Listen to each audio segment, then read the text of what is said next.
Dia, boa tarde, boa noite. Aqui é a Camila Abdo, do canal Vista Pátria. Hoje eu estou com o professor André Assi. O professor André Assi Barreto é bacharel em filosofia, mestre em filosofia, faz tradução de textos filosóficos, é assessor editorial da editora Linotipo Digital e da editora Armada, dá aula no Centro Paula Souza, autor do Senso em Comum, professor no Instituto Burke e organizador do livro A Monarquia é Real, livro na qual conversaremos hoje. Professor, muito obrigada por aceitar falar conosco. Camila, obrigado pelo convite, é um prazer aí falar um pouquinho sobre os trabalhos que eu faço e especificamente sobre esse livro aí que eu acho que cumpre um papel importante nas nossas discussões políticas e de militância política, ativismo político no Brasil hoje. Obrigado pelo convite. Professor, o movimento monárquico está crescendo desde 2017, ele está começando a ganhar uma relevância. Inclusive, algumas pessoas aí têm se incomodado com o fato de nós chamarmos o Luiz Felipe de príncipe, o deputado federal, porque nós o chamamos de príncipe, tem algumas pessoas que se doem por isso.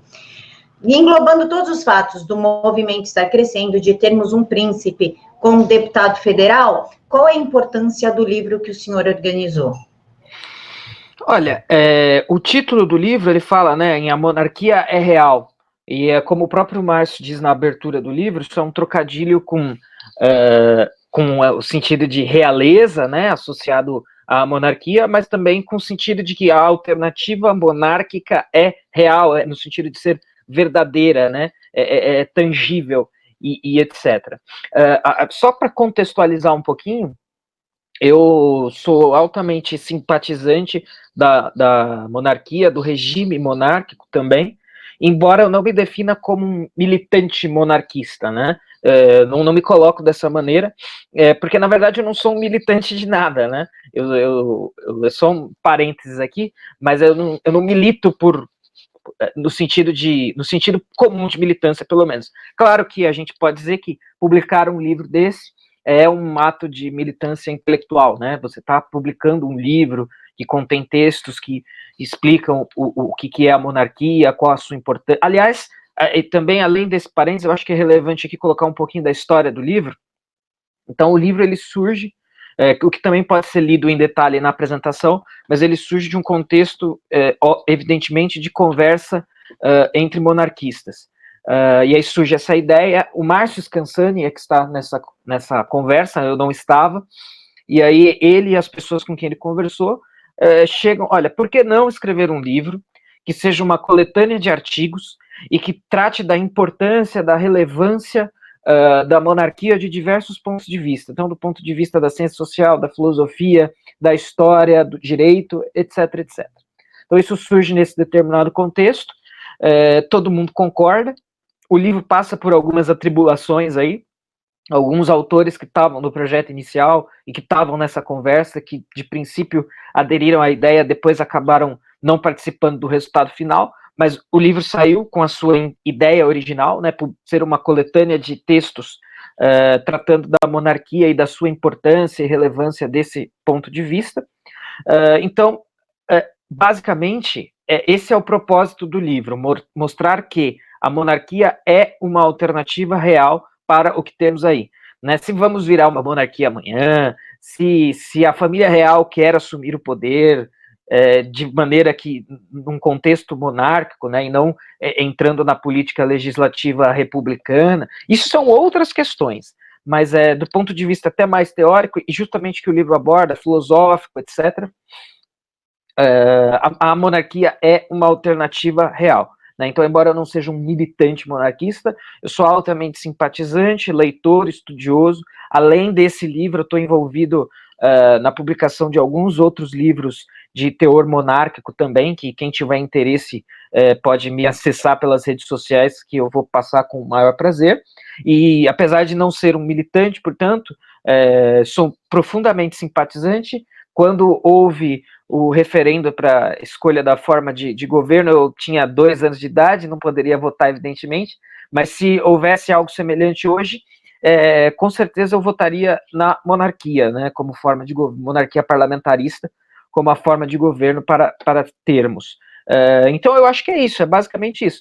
Agora, esses ataques, só encerrando a resposta, mas esses ataques ao Luiz Felipe, eu acho que isso daí, claro, precisa ser mencionado, precisa ser posto em conta, mas as pessoas que desferem esses ataques não são pessoas, assim, muito dignas de serem levadas a sério. Claro que é importante a gente ter isso em conta, porque são pessoas com plataforma, né? Tem plataforma e levam essa mensagem adiante.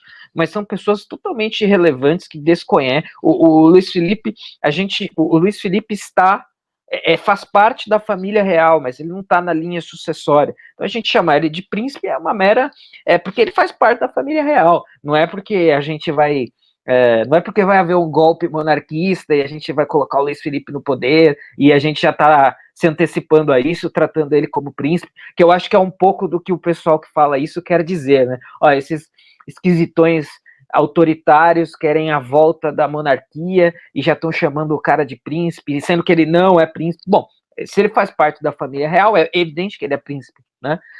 Dentro da linha ali. Agora, ele nem faz parte da linha sucessória de poder. Então, assim, só para pontuar, né? As pessoas que dizem isso são as mesmas pessoas que chamam todo mundo de fascista, né? Então, todo mundo que tiver 1 milímetro à direita de Stalin é fascista. Então, não dá para levar muito a sério, além do ponto de vista técnico-teórico, né? Só do ponto de vista de serem malucos, aberrações com plataforma. Mas, a despeito disso, acho que é muito mais importante aí a gente discutir a monarquia como uma alternativa real de poder. Professor, como eu adoro um babado e o senhor ainda está fazendo o novo livro, do que seria o novo livro, do que trata, quando é que vai ser lançado? Conta aí um pouquinho do novo livro. Então, na verdade, assim, há livros de teor monárquico que eu já me envolvi, né?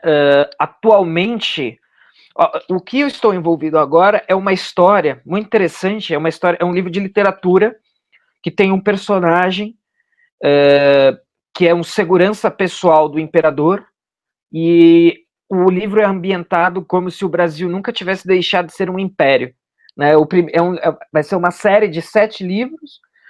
O primeiro já foi publicado, chama-se O Agente do Imperador e o Dedo da Morte, e agora eu estou trabalhando na revisão do segundo livro, que vai ter o mesmo personagem, vai ser uma continuidade da história, mas eu já estive envolvido na edição de muitos livros de teor monárquico. Um mais recente e altamente relevante, que eu acredito que vale a menção aqui, é o livro Alegrias e Tristezas, que é provavelmente a maior biografia da Dona Isabel que os leitores brasileiros têm acesso. É um livro de 888 páginas, né, e aí chamando a atenção para o 888, e contando com 2 cadernos de imagens em papel de alta qualidade, imagens inéditas, as biografias anteriores da Dona Isabel são analisadas. É um livro muito bonito, em capa dura, com um trabalho acadêmico muito sério, mas também acessível ao leitor interessado, ao monarquista regular. E além desses livros, já tive envolvido na publicação do Imperador no Exílio, de Conde Afonso Celso, também pela Linotipo Digital. Alegrias e Tristezas e O Imperador no Exílio são livros da Linotipo, e durante esses últimos anos, também o livro A Monarquia Real. Enfim, o Laerte Zanetti, que é o outro sócio da Linotipo, ele é monarquista mesmo, né? Ativista monarquista, está envolvido nos meios monarquistas, e como ele é sócio da editora, tem muito interesse em publicar livros desse teor, e eu, como faço parte da editora e trabalho principalmente com edição de texto, estou envolvido também nesses projetos e na publicação desses livros. Quem tiver interesse imediato, falar, meu Deus, quero saber, quero ver tudo isso agora, eu posso disponibilizar os links para você colocar na descrição, ou a pessoa pode me acessar nas redes sociais, Twitter, Facebook. Vai ser um prazer indicar tudo isso para quem tiver interesse. Professor, em primeiro lugar, que eu acabei até esquecendo, eu quero agradecer ao Márcio é Scansani, Márcio Scansani, o editor da Editora Armada, que me deu o livro, inclusive, para a gente poder estar conversando. Muito obrigada, Márcio. E, professor, na página 106 do livro, ele fala sobre monarquia histórica. O senhor pode dar uma prévia aí, para a gente, o que é a monarquia histórica? E já aproveito e já emendo a pergunta, quais são os tipos de monarquia citados no livro? Acho que até dá para responder as duas ao mesmo tempo. Assim, vamos lá. Antes, um pequeno introito aí à resposta. Um outro problema que eu enxergo quando se fala em monarquia é que as pessoas têm em mente apenas e tão somente monarquia absolutista. Então as pessoas, esse cara tá falando de monarquia? Como assim? Esse cara quer o quê? Quer que tenha um rei lá que manda e desmanda e tem seus bobos da corte e vive uma vida nababesca e o povo morre de fome e não presta, não se submete a ninguém? É isso que como assim esse cara é monarquista? É isso que esse cara quer de volta, né? É isso que esse sujeito quer? Isso tem a ver, em parte, com um preconceito em geral, tem a ver com o ensino da história, que eu acho que é bastante precário, como, aliás, é o ensino da matemática, da filosofia e do português, enfim, o ensino em geral é bastante precário. Então, o pouquinho que se fala de monarquia nas aulas de história, se fala apenas do absolutismo, eu acho que isso também tem a ver com um outro dado cultural importante brasileiro e latino, né? O brasileiro e o latino, ele está sempre na expectativa de um líder que vai resolver todos os problemas, e aí muitas vezes as pessoas, quando se fala em monarquia, as pessoas confundem, a gente vai eleger um rei, eleger entre aspas, né? Haverá um rei, e esse rei será a fonte da solução de todos os problemas. Então, quando se fala, você está falando disso quando você fala de monarquia. Não, eu não estou falando disso. Aliás, muito pelo contrário, né? Isso se converte aí nos líderes populistas messiânicos que a gente vê na América Latina, nos caudilhos, né? Essa coisa toda é muito latina. E aí, quando você fala de um líder político, aí as pessoas, e você fala de um rei, de um monarca, muitas vezes as pessoas pensam nesse tipo de coisa, e tudo isso é um equívoco. Então, assim, por um lado, e ainda nem cheguei na resposta da pergunta, estou contextualizando, mas por um lado, se no imaginário popular, como é que é a monarquia no imaginário popular, né? A gente tem de um lado, bom, quando o homem gosta da mulher, ele chama ela de princesa, ou a mulher gosta do homem, chama de príncipe, você é um rei para mim, ou seja, o vocabulário monarquista está no imaginário popular e associado com coisas, até com coisas positivas, né? Quando você diz isso, você está querendo dizer coisas boas, mas também tem esse outro lado do imaginário popular que está totalmente equivocado a respeito da monarquia, e tudo isso leva a não compreender algo como o que é a monarquia histórica, o que é a monarquia parlamentar,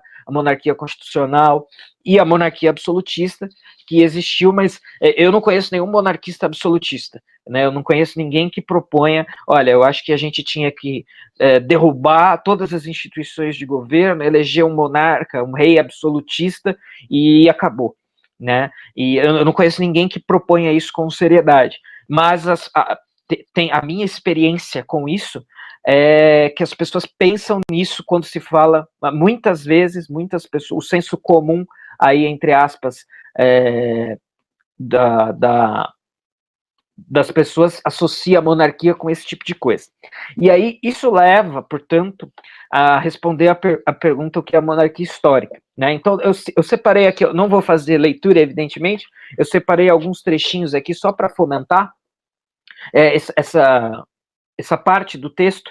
Foi redigida pelo José Loredo, que também é editor, né, editor da Resistência Cultural, também publica livros de temática monarquista, e é muito, né, um sujeito aí muito importante também lá no Nordeste, do Maranhão, né, São Luís do Maranhão, a Resistência Cultural, e o Nordeste tem um movimento monarquista muito forte, muito ativo e muito, assim, intelectualizado, muito inteligente. Todo tipo de lançamento de livro, de projeto cultural relacionado à monarquia, acaba passando por lá, seja porque saiu de lá ou porque vai chegar lá, porque é um polo monarquista bastante importante, né?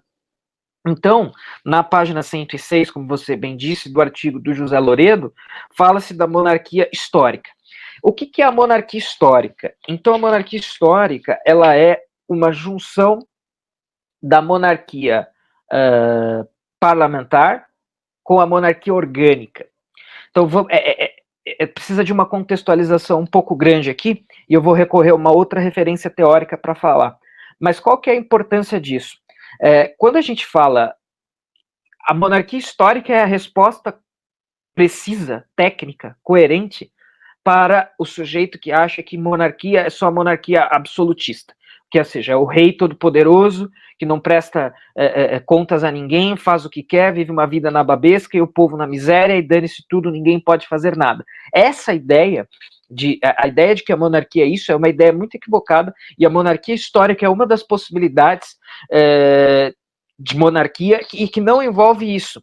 E, na verdade, a monarquia, muitas vezes, ela é mais democrática que a república, né? E a monarquia, não existe uma contradição entre monarquia e democracia, né? Então é até dito aqui pelo José Loredo, uma coisa bastante interessante, que ele diz o seguinte,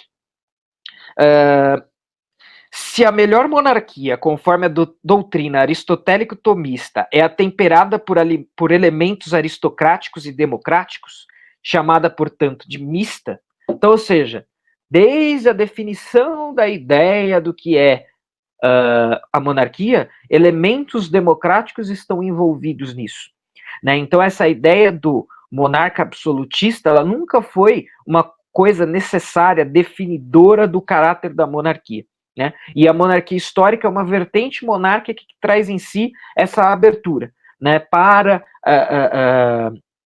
que o poder seja concedido aí, né, que o poder não esteja limitado. Na verdade, uma coisa, o Estado, as pessoas confundem, por incrível que pareça, monarquia com o Estado moderno, né? O Estado moderno é extremamente centralizador, todas as decisões estão nele, e as pessoas acham que a monarquia é isso. Então, na verdade, um regime monárquico, algumas vertentes de regime monárquico são muito mais democráticas que a própria democracia instalada no Estado moderno, onde você tem uma coisa burocrática, centralizadora, em que as pessoas nunca são ouvidas. Eu não posso me furtar a mencionar também. Existe uma coisa importante na ciência política, que é a teoria das elites, que muita gente, intuitivamente, faz análise do cenário político por meio da teoria das elites, né? Dizendo que, olha, no fundo, o que diz essa teoria? Diz que, no fundo, tudo é oligarquia, né? Então, a democracia é a oligarquia, a oligarquia é a oligarquia, evidentemente, a aristocracia é uma oligarquia, ou seja, existem as pessoas e existe um pequeno punhado de poderosos que controlam tudo. E me parece, claro, essa não é uma teoria mais mainstream na ciência política, mas a objeção, se alguém me perguntasse qual é o regime político mais contrário a essa hipótese, então vamos supor que a teoria elitista esteja correta. A monarquia histórica, por exemplo, é o melhor exemplo de alternativa a esse tipo de coisa. É onde você consegue ter mais democracia no sentido de o povo não é meramente um peão da jogada dos superiores, mas o povo faz parte das decisões, e o poder é mediado, né? O poder é dividido e mediado, né? Então a gente tem basicamente, tentando encaminhar para um final, a gente tem a monarquia. Eu quero ler uma outra coisinha aqui ainda a respeito da monarquia histórica, mas eu farei isso daqui a pouco. Então a gente tem a monarquia absolutista, que na minha visão é o clichê de imagem que as pessoas têm da monarquia, onde o monarca é absolutista e manda e desmanda. A gente tem a monarquia histórica, que é uma... E aí, essa monarquia histórica, ela está muito ligada também, a gente não pode se furtar a falar isso, ela está muito ligada ao tipo de monarquia que existia na Idade Média, uma vinculação com o poder espiritual, ou seja, a igreja. Isso não podemos deixar de mencionar. A gente tem a monarquia parlamentar constitucional, que acho que o exemplo mais evidente que as pessoas associam é o Reino Unido. Depois tem alguns exemplos interessantes para a gente pensar como uma monarquia parlamentar constitucional poderia ser a solução para diversos problemas do Brasil, onde aí também é um elemento de como você coaduna, né, como você conjuga monarquia com democracia. Então, esses tipos, digamos, né, essas variações de regime monárquico, todas são mencionadas no livro e são aí bastante importantes e relevantes. Eu ainda quero fazer uma outra leitura breve aqui, acho que esse tipo de vídeo não é propício a leituras, mas eu tenho aqui uma obra chamada Dicionário de Política, do José Pedro Galvão de Souza, é um dos principais teóricos do tradicionalismo brasileiro, e é tradicionalismo num certo sentido, não é tradicionalismo talvez no sentido mais imediato que as pessoas vão pensar, mas isso também não vem ao caso agora. Nesse dicionário, quem tiver esse dicionário, ou tiver interesse em adquiri-lo, pode buscar o verbete, o que no livro é chamado de monarquia histórica, o Galvão chama de monarquia tradicional. Né? Então eu vou ler aqui as primeiras linhas, só a título de curiosidade, até como uma síntese de tudo que eu falei. Ele diz o seguinte: o tradicionalismo político, que não deve ser confundido com o tradicionalismo filosófico, tem uma concepção do regime monárquico distinta do absolutismo, ou seja, totalmente na esteira daquilo que eu falei, né? E do constitucionalismo liberal. Então, a monarquia histórica, a monarquia tradicional, é aquilo que não é o absolutismo e não é o mero constitucionalismo liberal. Isso é uma questão importante também, porque como o Brasil está vivendo uma efervescência política, não apenas na política eleitoral em si, mas do aspecto ideológico também, né? Então, uma monarquia crescendo, diversos grupos de militância liberal crescendo, enfim, diversos pontos de não esquerda no espectro político brasileiro estão ganhando força. E muitas vezes as pessoas confundem, e principalmente quem está, é aquilo que eu falei, né? Para quem está na extrema esquerda, qualquer coisa que esteja 1 milímetro à sua direita é fascismo e é tudo a mesma coisa. Liberal é fascista, monarquista é fascista, conservador é fascista, social-democrata é fascista, todo mundo é fascista. Então a gente tem que tomar um pouco de cuidado com isso, porque a coisa, quando a gente, aquilo que eu falei, né? Quando a gente volta para o pé no chão e para o estudo técnico da coisa, é muito mais nuançado do que parece, né? Tem nuances aí que precisam ser observadas. Então, a monarquia histórica, a monarquia tradicional, ela é diferente do absolutismo e do constitucionalismo liberal, né? Ela estaria, diria eu, no meio dessas duas coisas. Essa concepção corresponde à experiência histórica dos povos medievais, ou seja, à monarquia limitada ou temperada numa sociedade orgânica em que os grupos intermediários tinham um papel de grande relevância. Ou seja, não tem essa coisa do monarca que manda e desmanda, faz o que quer e o povo obedece, cala a boca, senão morre. Né? Não existe, assim, ou pelo menos se isso existiu exatamente dessa maneira caricatural, é uma coisa muito específica. Né? Existem diversas coisas no meio para colocar isso em nuances, né? E que é importante mencionar. Então, a monarquia histórica seria mais ou menos isso, e é muito importante. Então, veja, a ideia de divisão de poderes, né, de dividir poderes, já está aí. Então, se você tem divisão de poderes, você não tem absolutismo. E existe toda uma gama aí de possibilidades para se ter uma monarquia com isso. Desculpa aí pela resposta longa. Imagina, professor. Professor, no livro ele cita a monarquia constitucional, que quem decorre nesse capítulo é o doutor Sileno César Guimarães. Também é citado monarquia parlamentar e a monarquia orgânica, ou seja, 4 tipos de monarquia: histórica, a absolutista, 5, absolutista, histórica ou tradicional, constitucional, parlamentar e orgânica. Dentre de todas essas citadas, qual seria a mais viável nos dias de hoje? Bom, eu acredito que a viável seria uma constitucional parlamentar, né? Então você tem, assim, parece ser óbvio e clichê, mas vamos partir do básico.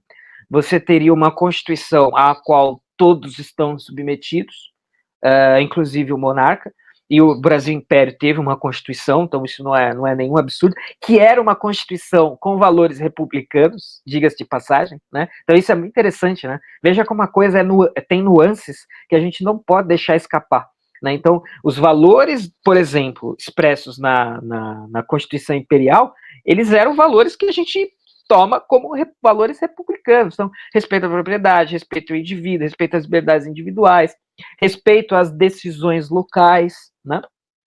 Então, você precisa ter uma Constituição e um parlamento para que haja diálogo, para que haja intermediação, né, entre poderes, as pessoas e os poderes, etc, etc. Então, eu não apenas acho que é muito mais viável, como é muito mais interessante do que do que a república de fachada que nós temos, e que muitos outros lugares também têm.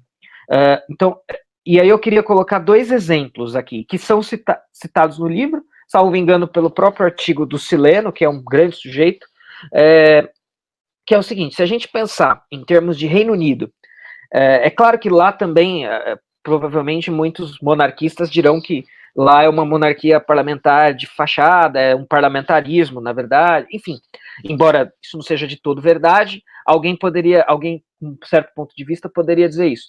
O caso do Brexit, né? Então, ou seja, a saída do Reino Unido da União Europeia. Desde 2016 até agora, o Reino Unido não saiu efetivamente da União Europeia porque o parlamento não permitiu, o parlamento não deixou. Né? Então, seria o caso, né, se fosse literalmente uma monarquia parlamentar, onde o monarca tem o direito. Olha, o parlamento chegou a um ponto que não dá, um ponto em que não se ultrapassa mais. O que o parlamento podia fazer foi feito, acabou. Agora não tem mais o que o parlamento fazer. Essa era a hora de chegar o monarca, dissolver aquele parlamento e convocar um novo parlamento. Isso, de certa maneira, foi feito pelo primeiro-ministro lá, né? Insistidas vezes o primeiro-ministro, olha, precisamos convocar novas eleições, que é só uma maneira de dissolver o parlamento atual. Mas ele teve que fazer isso. Por muitas vezes ele fez e foi frustrado, porque o próprio parlamento tinha que aceitar essa possibilidade. Ele teve lá que fazer uma série de negociações, uma série de possibilidades para que isso ocorresse. Então, numa monarquia parlamentar efetiva, onde o parlamento pode chegar a esses pontos em que ele não consegue mais resolver o problema, ou ele não quer, na verdade, lá não era um caso de não consegue, mas era um caso de não quer, né? O parlamento estava segurando, estava mantendo um impasse, por aí, não vou entrar aqui no detalhe, mas as pessoas votaram por meio de um referendo para que o Reino Unido saísse da União Europeia. Só que a maioria dos parlamentares não é partidário dessa saída. Então eles fizeram tudo que estava ao alcance deles, tudo que eles podiam, para frustrar essa saída. E aí, olha só, esse era o momento perfeito para o monarca agir. Então o monarca teria que agir em favor da vontade das pessoas, em favor da vontade do povo, como um garantidor da vontade democrática do povo, contra um parlamento corrupto, contra um parlamento que não está cumprindo as suas funções, que é representar e executar a vontade das pessoas. Né? Então, uma monarquia constitucional parlamentar, de fato, é uma forma de governo bastante interessante que poderia dar conta desse problema também. E aí, só num pequeno segundo exemplo, se a gente vê, por exemplo, a gente pode pensar no impeachment, né? Então, olha só o caminho todo. Claro que dentro de um regime monarquista parlamentar constitucional não ia ser, né? O palavrório seria outro, mas vamos supor que a gente tivesse a figura do primeiro. Então vamos pensar não na presidente Dilma, mas na primeira-ministra Dilma. E todas aquelas situações em torno dela, e a existência de um monarca que pudesse destituir o primeiro-ministro do seu poder, caso ele não cumprisse certas prerrogativas. Aquilo teria sido solucionado de uma maneira muito mais rápida, muito mais eficaz, sem ter feito sangrar as instituições e a própria democracia, né? Porque o impeachment, ele pode ser totalmente legítimo, mas o impeachment nunca é bom, né? Se você precisou chegar ao ponto de um impeachment, isso não é uma coisa boa. E isso também é uma uma mancha na história da República, porque no Brasil, na República Brasileira teve golpe, teve ditadura, teve impeachment, né, um monte de porcaria teve durante a nossa República. Mas um caso como esse, né, então, guardadas aí as semelhanças e diferenças, uma situação como aquela, numa monarquia constitucional parlamentar, poderia ter sido resolvida de uma maneira muito mais rápida e muito menos desgastante para as instituições e para as pessoas, né, que queriam remover o líder, mas elas não podiam, isso dependia de um parlamento, e aí toda aquela movimentação que a gente se viu, a possibilidade dos parlamentares todos serem subornados e, por mais justa que fosse a causa, não ter praticado o impeachment, enfim, tudo isso são questões que, por exemplo, poderiam ser resolvidas muito melhor dentro de um regime, dentro de um esquema de uma monarquia parlamentar constitucional. O senhor já respondeu a minha próxima pergunta, que seria que na democracia nós temos o impeachment, como daria para retirar um rei, por exemplo, que não está correspondendo com os anseios da sociedade? O senhor acabou de responder.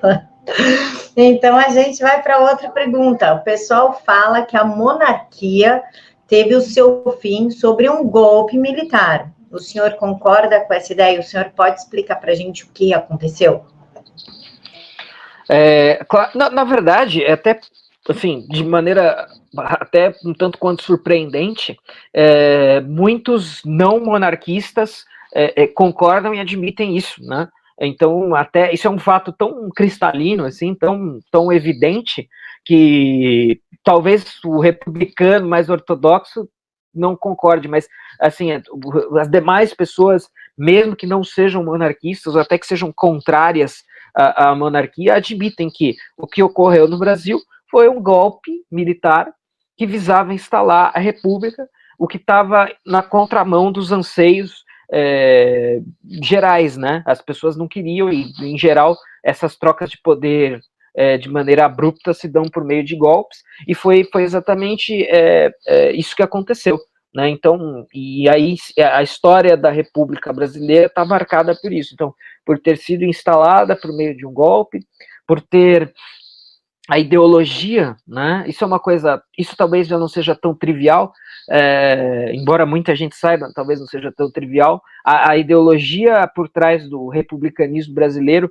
era o positivismo, né? E o positivismo, ele é uma doutrina muito nefasta, muito perniciosa. Os pressupostos do positivismo, eles são muito eles não têm muito a ver com quase nada, aliás, né? Inclusive é curioso que o criador do positivismo, Auguste Comte, é um francês, e o positivismo deu muito mais certo no Brasil do que na França de Comte, né? Então, isso que, aliás, é uma característica brasileira também, né? A gente adora importar lixo ideológico que não dá certo em lugar nenhum e tenta implementar aqui, mas para contextualizar melhor, muito dessa visão,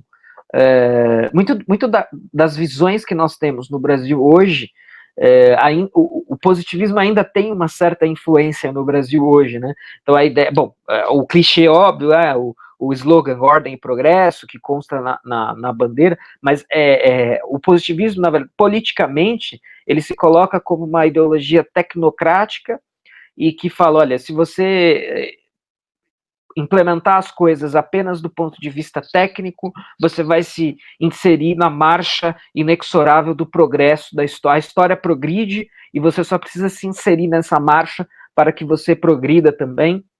E aí a gente até já consegue vislumbrar, não todos, mas alguns dos motivos para se justificar um golpe, né? Olha, não, a gente só está se encaixando no mundo moderno, a gente só está se encaixando nas coisas tal como elas devem ser, no avanço, no progresso, né? Para isso a gente precisa virar uma república, a gente precisa se inserir em certos contextos e aderir a certas ideias que dentro de um regime monárquico não vai ser possível. Então, por que não instalar uma república? Ah, mas não tem clima para instalar uma república. Não tem problema.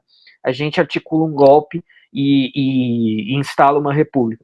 Mas, assim, então, de fato, foi golpe. Até foi interessante, no último 15 de novembro, saiu uma matéria na BBC, que é um órgão totalmente progressista de mídia, né? Principalmente a BBC Brasil, a BBC, a matriz também, mas a Brasil acho que é um pouco pior ainda, mas o título da matéria era por que quase todos os historiadores concordam que a República Brasileira nasceu de um golpe, né? Então, é um fato assim bastante consolidado e aceito por monarquistas, evidentemente, mas por não monarquistas também. A República Brasileira é fruto de um golpe, e eu acho muito difícil que alguém olhe em retrospectiva para a República Brasileira, né, conforme eu já mencionei, e veja a República Brasileira foi e é extremamente instável do ponto de vista político, né? Então a gente já teve todo tipo, tivemos experimentos autoritários quase fascistas, tivemos experimentos autoritários militares, tivemos, e depois na redemocratização também, agora vai dar certo. E aí a gente teve impeachment, a gente teve corrupção em escala intergaláctica, a gente teve outro impeachment. Então assim, a história da República Brasileira é manchada por coisas aí que eu acho que, por mais republicano que o sujeito seja, ele não se orgulha. Professor, qual a probabilidade da monarquia voltar a imperar no Brasil, a dominar os poderes brasileiros? Certo. Agora eu vou falar uma coisa bastante herética. Acho que o pessoal monarquista provavelmente vai me odiar. Então, assim, a probabilidade é bem pequena, né? Mas não apenas pelas razões óbvias, né? De que não vai ter essa abertura, de que talvez as pessoas já tenham. Porque a gente tem que ter um pouco de senso de realidade também. O senso comum tem aquela imagem que eu falei a respeito da monarquia. Mas eu acho que a maioria das pessoas sequer sabe ou sequer se importa com o que é uma monarquia, então teria que ter todo um trabalho aí de explicação e convencimento para que essa abertura fosse dada e as pessoas optassem pela instalação de uma monarquia. E assim, eu sou um grande admirador da família real, estou em eventos em que eles estão, Dom Bertrand, etc., os cumprimento, faço tietagem, adoro, mas não me parece que exista de forma consistente, né? Então talvez eu esteja equivocado, só estou aqui expressando a minha percepção, porque afinal sou eu que estou falando. Eu não vejo uma vontade consistente da família real brasileira de retornar ao poder, né? Então o movimento monarquista cresce, coloca-se questões e assuntos e pontos relevantes, importantes, mas eu não vejo aí uma movimentação nesse sentido. Me parece mais que existe uma vontade de que sejam agentes culturais, né, o que é uma coisa que eu venho visualizando e está acontecendo, e eu acho positivo. Então, ou seja, né, Dom Bertrand tem livros sobre ambientalismo, Dom Bertrand estava no CIPEC, eu estava lá também, falando sobre uma série de coisas. Então, assim, mas veja, falando sobre ambientalismo, falando sobre religião, falando sobre uma série de coisas que me parece que fazem dele muito mais um agente cultural do que alguém que deseja ou desejaria retornar ao poder. Então, assim, eu não vejo por parte além das razões óbvias, né, da aceitação e do conhecimento, não me parece, não vejo nenhuma movimentação consistente. E por que eu estou usando essa expressão? Porque quando eu falo movimentação consistente, não basta né? Não basta eu estou falando consistente, ou seja, da família real, realmente, não é expressa em uma pessoa, mas da família real como um todo, de serem, eu costumo brincar, e talvez mais uma vez os monarquistas fiquem bravos comigo, mas assim, os monarquistas me parecem, os ativistas monarquistas me parecem mais monarquistas que a própria família real, né? Então, até onde isso é verdade? Veja, eu não estou aqui batendo o martelo e falando que é assim, falando que eu tenho essa percepção. E se a gente vai falar de retorno à monarquia, seria indispensável aí que a família real tivesse na linha de frente da possibilidade de retomar o poder, de ter um projeto de Brasil e etc, etc. Essa é a minha análise, minha visão, eu não vejo isso. Então, por essas duas razões, eu acho que a probabilidade do retorno da monarquia é bem pequena, pelo menos aí no curto, médio prazo. Agora, com a ascensão desses movimentos, talvez essas coisas todas vão entrando numa escalada, e no médio prazo isso seja uma possibilidade viável mais para frente, mas não acredito no curto, médio prazo, não. Professor, na página 116, o livro ele tem um capítulo chamado Um Chamado ao Bom Combatente, inclusive ele fala sobre a nova direita. O senhor poderia decorrer um pouquinho sobre desse capítulo para a gente explicar o que ele quis dizer com esse chamado do bom combatente? Eu acho que, então, aí a gente tem várias questões envolvidas. Eu não vou lembrar aqui exatamente, mas o teor, basicamente, ele está falando do seguinte: esse capítulo ele se reporta, em linhas gerais, é aquilo que eu falei dos espectros de não esquerda que surgiram no debate político brasileiro nos anos recentes, né? E aí convencionou-se a usar esse termo, essa expressão nova direita, que particularmente é um termo que eu não gosto. Você é da nova direita, o que você acha da nova direita? Eu não gosto muito desse termo. Mas enfim, isso também não vem ao caso, não é o ponto do debate aqui hoje. Mas qual que é o ponto? Dentro desse guarda-chuva de coisas, aquela efervescência ideológica que eu falei há alguns minutos atrás, que surgiu no Brasil há algum tempo. Então, liberais, movimento liberal. Então, assim, se o movimento monarquista cresceu muito, e eu acho que cresceu para melhor, assim, em escala gigantesca, né? Em alcance, em marketing, em rostos que são a cara do movimento monarquista. Isso também aconteceu com os liberais, isso também aconteceu com os movimentos conservadores em geral, que às vezes são conservadores monarquistas, às vezes não, às vezes são conservadores liberais, que é uma das coisas que é mencionada no capítulo. Então, o que me parece é o seguinte: é típico de coisas recém-surgidas que haja uma certa confusão. Então, me parece que impera uma certa confusão. Então, tá todo mundo no mesmo balaio, de não ser, dois balaios, não ser de esquerda e ser anti-esquerda, né? Então, até mesmo os liberais, que pelo menos que estariam, acho que, mais ao centro no espectro, em geral, os liberais são anti-esquerda, pelo menos em economia. Então surgiu uma série de movimentos aí nesse sentido. Os monarquistas estão dentro disso daí. E aí, combater o bom combate é você saber onde você está exatamente. Esse é um erro em que eu já incorri, né? Se a gente está em 2019, se a gente pensar no que a gente viveu na era PT no Brasil, e eu acho que isso tem a ver também com essa ascensão da nova direita, né? Todo mundo que não era de esquerda se juntou para combater esse projeto de esquerda que estava.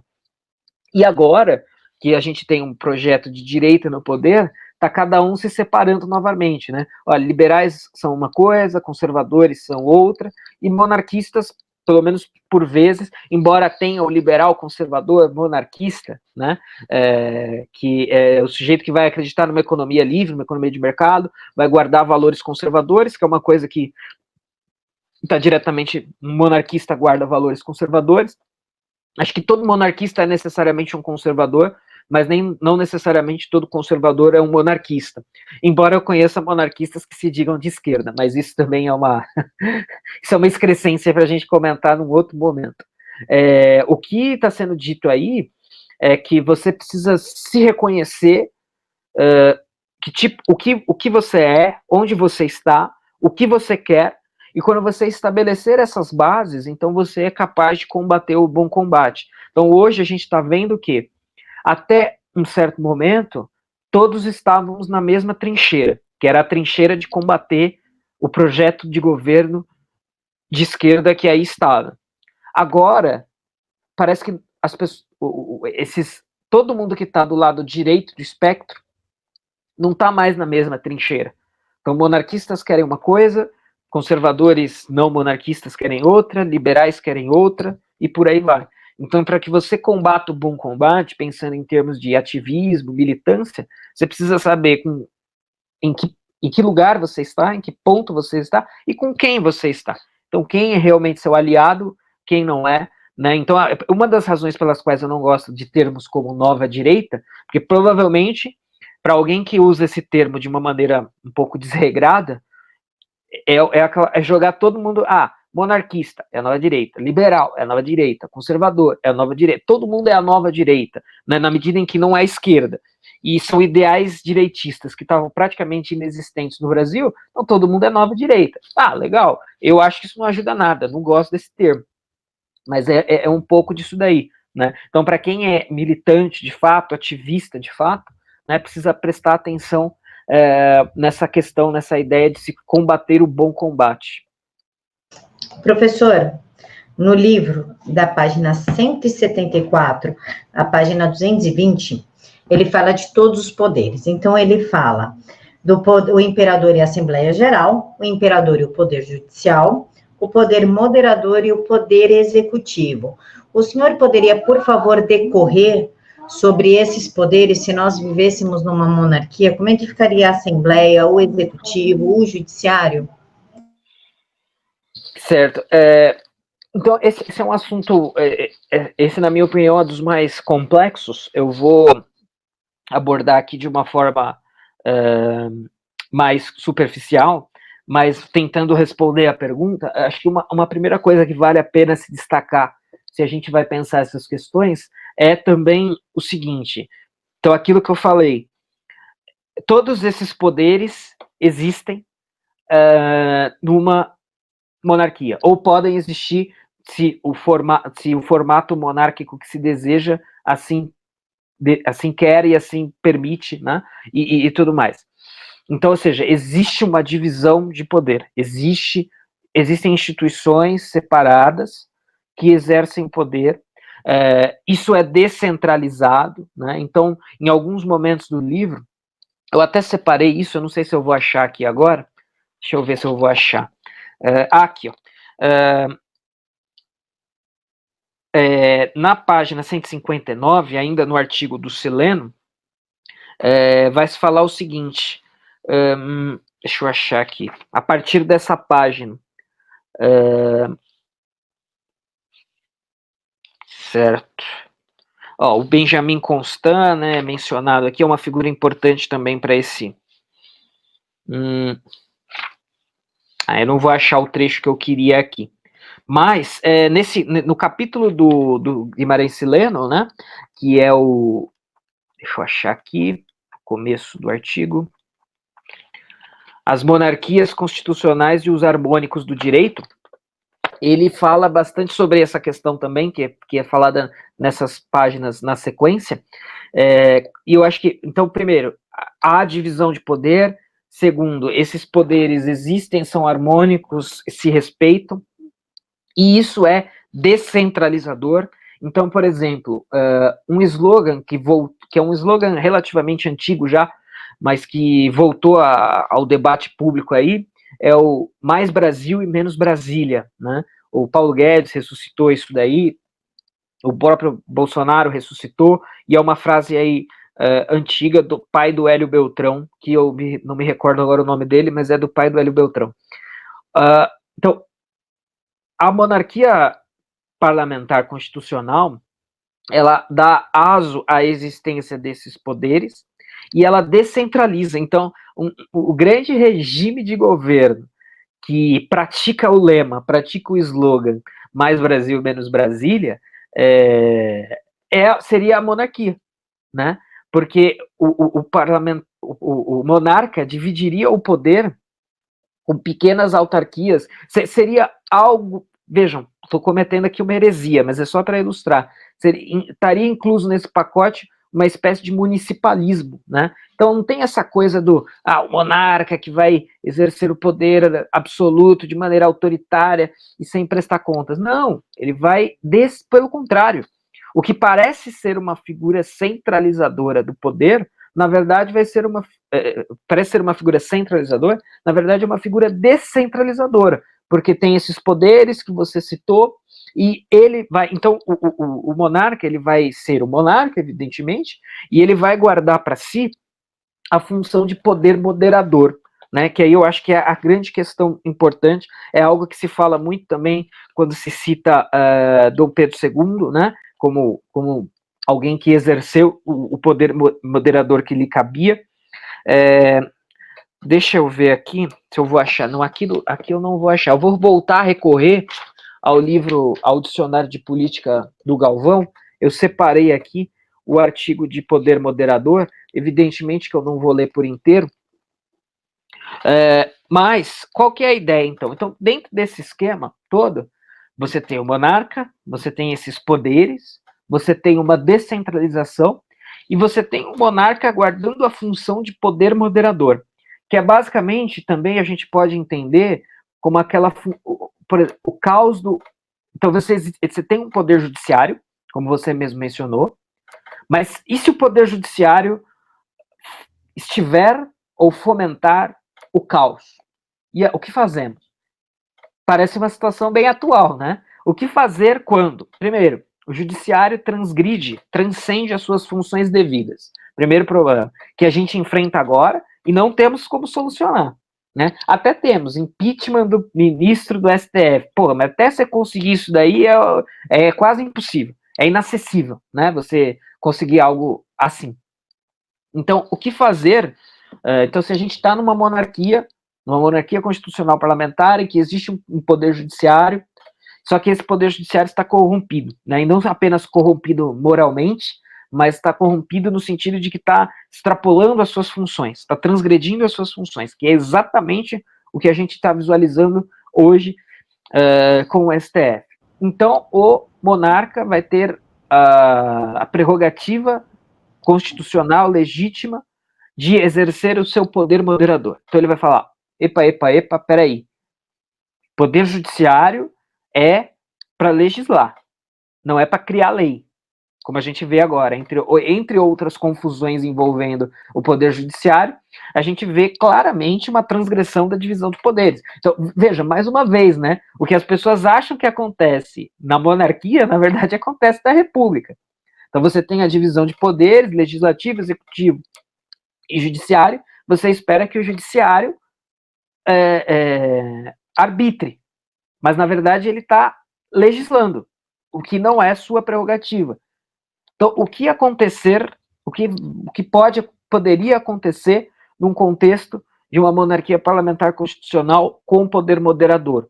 O monarca exerceria a sua prerrogativa de poder moderador e daria um jeito nisso, né? Renovaria o judiciário, enfim, ele teria capacidade para fazer isso bem, rápido, melhor, atendendo aos anseios gerais, né? Então, só para não perder voltando aqui no dicionário do Galvão, no verbete poder moderador, ele diz o seguinte: concepção dos liberais franceses da época da Restauração. Então, como eu disse, né, o Benjamin Constant é um teórico aí bastante importante para a gente pensar a discussão que a gente está tendo nesses últimos minutos. Então, concepção dos liberais franceses da época da Restauração, tendo em vista completar a tripartição do poder do Estado, oriunda de Locke e Montesquieu. Visava ao melhor entrosamento entre os chamados poderes legislativo, executivo e judiciário.